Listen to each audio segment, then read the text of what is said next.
तो 10th class, आज आपका सोशल में हिस्ट्री का सेकंड लेसन आज आपको समझा रहे हैं, जिसका नाम है भारत में राष्ट्रवाद। देखिए, इससे पहले लेसन में आपने फ्रांस, जर्मनी, इटली आदि जो यूरोप के देशों का एकीकरण पढ़ा था।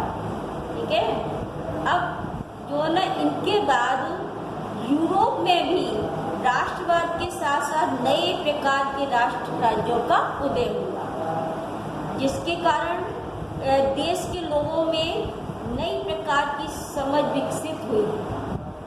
उनके अंदर एक नई प्रकार की भावना का विकास हुआ, राष्ट्र के प्रति लगाव पैदा हुआ और फिर नए प्रतीकों, चिन्हों, गीतों, विचारों के माध्यम से नए नए संपर्क स्थापित हुए। समुदायों की सीमा फिर पुनः परिभाषित हुई और जिसके परिणाम स्वरूप अधिकतर देशों में नई राष्ट्रीय पहचान का जो निर्माण है एक लंबी प्रक्रिया के परिणाम स्वरूप हुआ। अब देखिए, इसके बाद भारत में भी आधुनिक राष्ट्रवाद के उदय की प्रक्रिया उपनिवेशवाद विरोधी आंदोलन के साथ घनिष्ठता से जुड़ी। शासकों के विरुद्ध संघर्ष के दौरान लोग आपसी एकता को पहचानने लगे। उत्पीड़न और दमन के जो साझा भाव थे, उन्होंने विभिन्न समूहों को एक दूसरे में बांध दिया था, किंतु सभी वर्ग और समूह पर उपनिवेशवाद का जो प्रभाव था वो एक जैसा नहीं था। सबके अनुभव भी अलग अलग थे और स्वतंत्रता का अर्थ भी सबके लिए अलग अलग था। उस समय महात्मा गांधी के नेतृत्व में कांग्रेस ने इन सभी समूहों को एकत्र करके एक विशाल आंदोलन खड़ा किया। अब देखिए, प्रथम विश्व युद्ध और खिलाफत और असहयोग। सन 1919 के बाद भारत में राष्ट्रीय आंदोलन नए क्षेत्रों में फैल गया था। इस आंदोलन में सामाजिक समूह भी सम्मिलित हो गए थे और संघर्ष की नई नई प्रणालियां भी विकसित हो गई थी। वह समय प्रथम विश्व युद्ध का था, तो प्रथम विश्व युद्ध के कारण देश में एक आर्थिक और राजनीतिक एक नई स्थिति पैदा हो गई थी, जिसके कारण रक्षा व्यय में भारी वृद्धि हो गई थी। अर्थात रक्षा के ऊपर बहुत खर्च करना पड़ रहा था। अब उसकी युद्ध की जो भरपाई थी, उसके लिए क्या कर्ज लेना पड़ रहा था, कर्ज की कीमत। तो उस कर्ज को चुकाने के लिए करों में वृद्धि की गई, सीमा शुल्क बढ़ा दिया गया, आय शुल्क बढ़ा दिया गया। युद्ध के कारण भी सभी वस्तुओं की कीमतें बहुत तेजी से बढ़ने लगी, दुगनी हो गई लगभग। फिर आम लोगों के लिए सारी कठिनाइयाँ थी। उस पर भी क्या हुआ, अंग्रेजों के द्वारा गांव के लोगों को जबरदस्ती सेना में भर्ती किया गया, जिससे ग्रामीण क्षेत्रों में क्या बहुत ही गुस्सा फैल गया। उसी समय सन 1918 से लेकर 21 के बीच में क्या हुआ, फसल भी खराब हो गई, जिससे खाद्यान्न की भी कमी आ गई। उसी समय फ्लू नामक महामारी भी फैली। सन 1921 की जनगणना के अनुसार उस अकाल और महामारी के कारण लगभग 120 से 130 लाख लोग मारे गए। लगभग आज से 100 साल की करीब पहले की बात है। लोगों की उम्मीद थी कि युद्ध समाप्त होने के बाद उनकी परेशानियां कम हो जाएंगी, लेकिन ऐसा नहीं हुआ। उसी समय गांधी जी के रूप में एक नया नेतृत्व सामने आया, जिन्होंने संघर्ष का एक नया विचार प्रस्तुत किया। वो विचार था सत्याग्रह का विचार। महात्मा गांधी जी जनवरी 1915 में दक्षिण अफ्रीका से लौटे। उन्होंने यहाँ महात्मा गांधी ने दक्षिण अफ्रीका में अहिंसात्मक आंदोलन के रास्ते पर चलकर वहाँ की जो नस्लवेदी सरकार थी उनसे सत्याग्रह उन्होंने सफलतापूर्वक लोहा लिया और उनके इस मार्ग को सत्याग्रह कहा गया। अर्थात वहाँ पे नस्लों के आधार पर भेदभाव होता था, तो गांधी जी ने वहाँ सत्याग्रह आंदोलन चलाया और उसमें सफलता भी प्राप्त की। सत्याग्रह का अर्थ होता है सत्य की शक्ति पर आग्रह, यानी हम सत्य के आधार पर आग्रह करें और यानी सत्य पर ही अधिक जोर दिया जाता है। उनका मानना था कि हमें जो अन्याय के विरुद्ध मुकाबला करने के लिए शारीरिक बल की आवश्यकता नहीं होती है। अहिंसा के सहारे भी हम जो है शत्रु को अपने सत्य मनवा सकते हैं, क्योंकि अंत में सत्य की ही जीत होती है। गांधी जी का ऐसा ही विश्वास था कि अहिंसा का जो मार्ग है सभी भारतीयों को एकता के सूत्र में बांध सकता है। अब देखिए, अतः भारत आने के बाद गांधी जी ने कई स्थानों पर अपना सत्याग्रह आंदोलन चलाया, जैसे बिहार के चंपारण में और गुजरात के खेड़ा जिले तथा अहमदाबाद में उन्होंने सत्याग्रह आंदोलन चलाया। गांधी जी केवल राजनीतिक स्वतंत्रता ही नहीं चाहते थे, बल्कि वे जनता की आर्थिक, सामाजिक और आत्मिक उन्नति भी चाहते थे। इसी भावना से प्रेरित होकर उन्होंने ग्रामोद्योग संघ, तालीमी संघ तथा हरिजन संघ की स्थापना की और उन्होंने कुटीर उद्योग के विकास पर भी बल दिया। खादी उनकी आत्मनिर्भरता एवं आर्थिक कार्यक्रम का प्रतीक थी। उनका मानना था कि खादी एक वस्त्र ही नहीं है बल्कि एक विचारधारा है। अब देखिए रॉलेट एक्ट।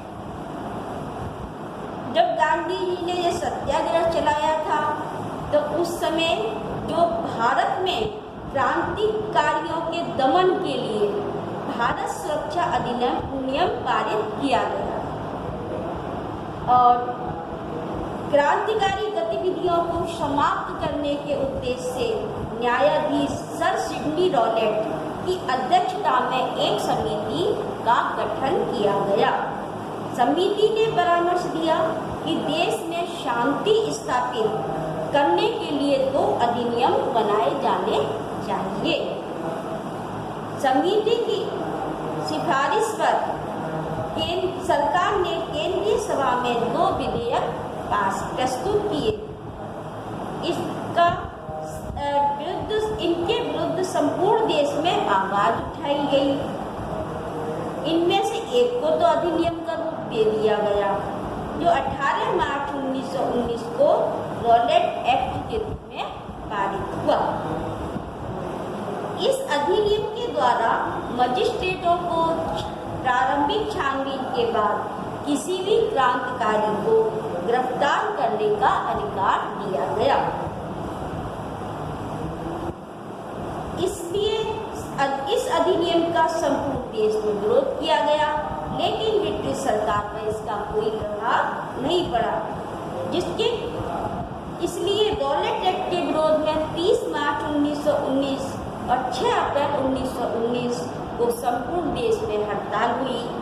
अनेक स्थानों पर गोलियां चलाई गई, गोलीकांड हुए, उसमें 8 व्यक्ति मारे गए और दर्जनों घायल हुए।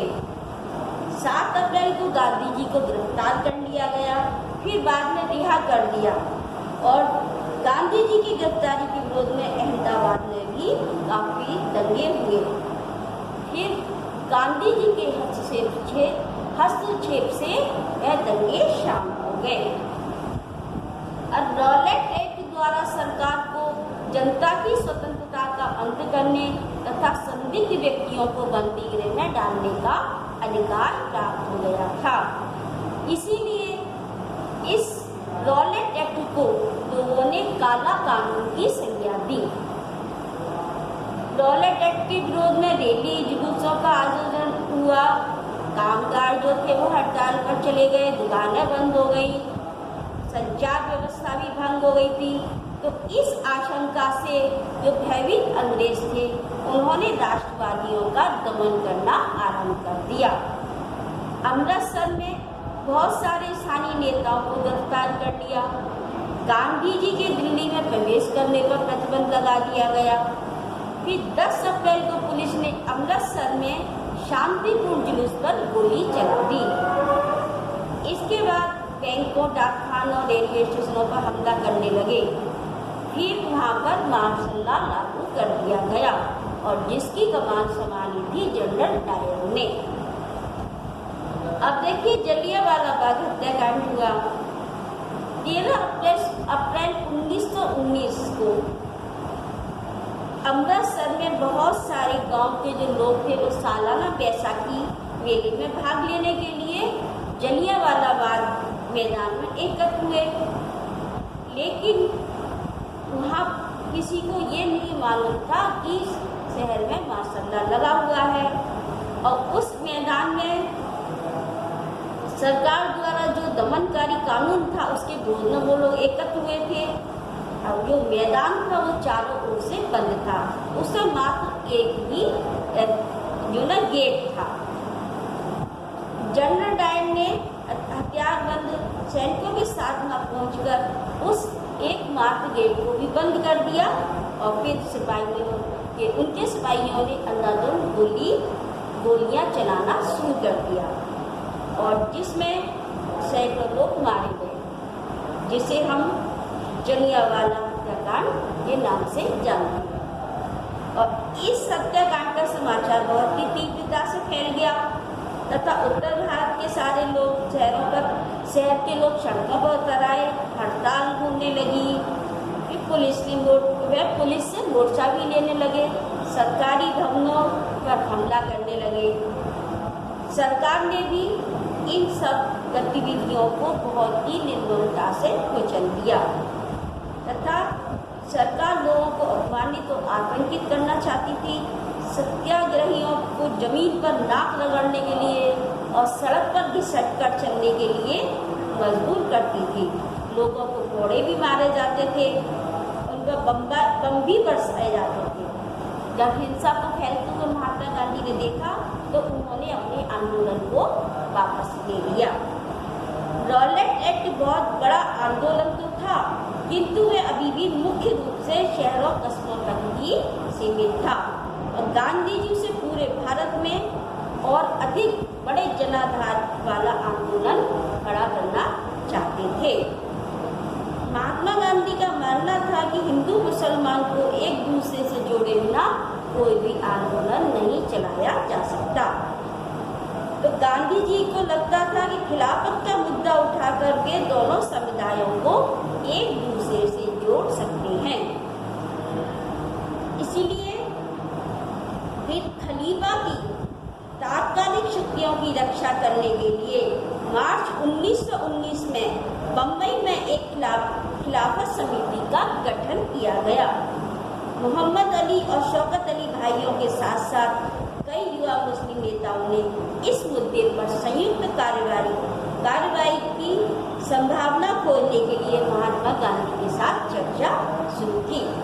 सितंबर 1920 में कांग्रेस से कलकत्ता अधिवेशन में महात्मा गांधी ने दूसरे नेताओं को इस बात पर राजी कर लिया कि खिलाफत आंदोलन के समर्थन और स्वराज के लिए एक असहयोग आंदोलन प्रारंभ किया जाना चाहिए। अब असहयोग ही क्यों, इसको समझिए। अंग्रेजों के अन्यायपूर्ण शासन की समाप्ति के लिए महात्मा गांधी निरंतर प्रयत्नशील रहे और विभिन्न प्रकार के आंदोलनों का नेतृत्व भी किया। उसी कड़ी में ये असहयोग आंदोलन भी था। गांधी जी ने कहा कि कि भारत में जो ब्रिटिश शासन है वह भारतीयों के सहयोग से ही स्थापित हुआ है। यह शासन इसी सहयोग के कारण चल रहा है। यदि भारत के लोग अपना सहयोग वापस ले लें तो साल भर के भीतर ही ब्रिटिश शासन का अंत हो जाएगा और स्वराज की स्थापना हो जाएगी। तो असहयोग के इस विचार को आंदोलन में बदलने के लिए गांधी जी ने जो सुझाव दिया वह था कि असहयोग आंदोलन चरणबद्ध तरीके से आगे बढ़ना चाहिए। पहले तो लोगों को सरकार की पदवियां वापस कर देनी चाहिए, सरकार की नौकरियां वापस कर देनी चाहिए, सेना, पुलिस, अदालतों, विधायी परिषदों, स्कूलों, विदेशी स्कूलों का बहिष्कार करना चाहिए और जो सरकार दमन का रास्ता अपनाती है तो व्यापक सविनय अवज्ञा अभियान भी प्रारंभ कर दिया जाए, ठीक कर देना चाहिए। अब 1920 में गर्मियों की गांधी जी और शौकत अली आंदोलन के लिए समर्थ जुटाते हुए देश भर में जो लोग यात्रा करते रहे। अब इसमें कांग्रेस की कुछ आशंका और कुछ कांग्रेसी लोग स्वीकृति भी दे रहे थे। देखिए, कांग्रेस के बहुत से लोग गांधी जी के प्रस्तावों पर सशंकित थे, क्योंकि 1920 में जो विधायी परिषद के होने वाले चुनावों का बहिष्कार करने में वे हिचकिचा रहे थे, क्योंकि उनको डर था कि आंदोलन में जो लोग हिंसा कर सकते हैं। सितंबर से दिसंबर तक कांग्रेस में बहुत ही खींचातानी चलती रही। कुछ समय तो ऐसा लगा कि आंदोलन के समर्थकों और विरोधियों के बीच सहमति नहीं बन पाएगी। अंततः दिसंबर 1920 में कांग्रेस के नागपुर अधिवेशन में एक समझौता हुआ और असहयोग कार्यक्रम के लिए एक स्वीकृति दी गई। अब आंदोलन के भीतर अलग अलग धारा। देखिए, असहयोग एवं खिलाफत आंदोलन 7 जनवरी 1921 में प्रारंभ हुए और आंदोलन में विभिन्न सामाजिक समूहों ने हिस्सा लिया। और लेकिन इन सभी जो समूहों के जो लक्ष्य थे वो एक समान नहीं थे, सभी की अलग अलग आकांक्षाएं थी। लेकिन एक अच्छी बात यह थी कि सामाजिक समूहों ने स्वराज के आह्वान को स्वीकार किया था। अब देखिए, शहरों में आंदोलन का जो प्रारंभ था वह शहरी मध्य वर्ग के भागीदारी से हुआ था। हजारों विद्यार्थियों ने स्कूल कॉलेज छोड़ दिए, शिक्षकों ने त्याग पत्र दे दिए, वकीलों ने मुकदमे लड़ने बंद कर दिए और मद्रास के अतिरिक्त अधिकतर प्रांतों में चुनावों का बहिष्कार किया गया। ये सारे हुए। फिर आर्थिक मुद्दे पर असहयोग का प्रभाव और भी अधिक आश्चर्यजनक रहा। विदेशी सामानों का बहिष्कार, शराब की दुकानों की पिकेटिंग की गई, विदेशी कपड़ों की होली जलाई जाने लगी, जिससे क्या हुआ कि 1921 और 22 के बीच में विदेशी कपड़ों का जो आयात था वो आधा रह गया, क्योंकि लोगों ने विदेशी कपड़े अपनाना बंद कर दिया, तो आयात आधा रह गया। अब जिसके कारण क्या हुआ, बहुत सारे स्थानों पर विदेशी वस्तुओं का व्यापार में पैसा सभी जो व्यापारी थे वे विदेशी वस्तुओं के व्यापार में पैसा लगाने से मना करने लगे। उन्होंने मना कर दिया और जब बहिष्कार आंदोलन फैला तो जो भारत के लोग थे उन्होंने बाहर से आए हुए कपड़ों को छोड़ दिया और वे भारतीय कपड़े पहनने लगे, जिससे फायदा हुआ कि भारतीय कपड़ा जो मिले हैं और हथकरघों का उत्पादन बढ़ने लगा। अब देखिए, इसके बावजूद भी शहरों में जो आंदोलन था वो थोड़ा धीमा होने लगा। इसका कारण क्या था कि शुरुआत में तो शहरों में आंदोलन ने बहुत तीव्र गति पकड़ी, लेकिन कुछ समय बाद में धीमा पड़ने लगा। इसके कई कारण ये थे। एक तो खादी का कपड़ा मिलों में बड़े पैमाने पर बनने लगा, लेकिन वह जो और कपड़ों की तुलना में महंगा होता था, गरीब उसे खरीद नहीं सकते थे, तो मिलों के कपड़े जो लंबे समय तक बहिष्कार नहीं कर सकते। अब समस्या पैदा ये हुई कि ब्रिटिश संस्थानों के बहिष्कार से भी समस्या पैदा हो गई और आंदोलन की सफलता के लिए वैकल्पिक भारतीय संस्थानों की स्थापना की आवश्यकता होने लगी। किंतु इसकी जो प्रक्रिया थी वह बहुत ही धीमी थी, जिसके परिणाम स्वरूप जो विद्यार्थी शिक्षक थे वो वापस लौटने लगे स्कूलों में और वकील भी दोबारा अदालत में दिखाई देने लगा। अब देखिए ग्रामीण इलाकों में जो विद्रोह हुआ था वो देखिए आंदोलन का जो प्रसार था वह शहर के साथ साथ ग्रामीण क्षेत्रों में भी हो रहा था और देश के जो विभिन्न भागों में किसान आदिवासियों के छोटे आंदोलन थे वे भी असहयोग आंदोलन का हिस्सा बन गए और इनमें जो बाबा थे रामचंद्र के किसानों का नेतृत्व कर रहे थे, क्योंकि वे पहले गिरमिटिया मजदूर रह चुके थे। उनका जो आंदोलन था वह तालुकेदार और जमींदारों के विरुद्ध था। वे किसानों से भारी भरकम लगान और विभिन्न प्रकार के कर वसूल करते थे, किसानों से बेगारी करवाते थे और पट्टे उनके जो किसानों के पट्टे थे उनके निश्चित नहीं होते थे। अगर पट्टे पर वो ज़मीन जो लेते थे वो उनकी निश्चित नहीं होती थी, किसानों को बार बार अपने पट्टे की ज़मीन से हटा दिया जाता था, उनका उन पर कोई भी अधिकार नहीं हो सकता था। तो उन किसानों की मांग यही थी कि लगान कम किया जाए, बेगारी खत्म की जाए और जितने भी दमनकारी जमींदार हैं उनका सामाजिक बहिष्कार किया जाए तथा उन्हें जो उनकी नई नई सुविधा हैं उनसे वंचित किया जाए। अब देखिए जो ना जब ये आंदोलन असहयोग आंदोलन प्रारंभ हुआ तो इनकी बहुत सी 300 से अधिक शाखाएं भी बन चुकी थी। तो कांग्रेस ने अवध के किसान संघर्ष को भी इस आंदोलन में शामिल करने का प्रयत्न किया, लेकिन किसानों के आंदोलन में ऐसे स्वरूप विकसित हो चुके थे जिनसे कांग्रेस का नेतृत्व प्रसन्न नहीं था। सन 1921 में जब ये आंदोलन तेज हुआ तो तालुकेदारों और व्यापारियों के मकानों पर हमले होने लगे, बाजारों में लूटपाट होने लगी, अनाज के गोदामों पर और बाजारों में लूटपाट होने लगी। अनाज के गोदामों पर कब्जा आंदोलनकारियों द्वारा कब्जा कर लिया गया।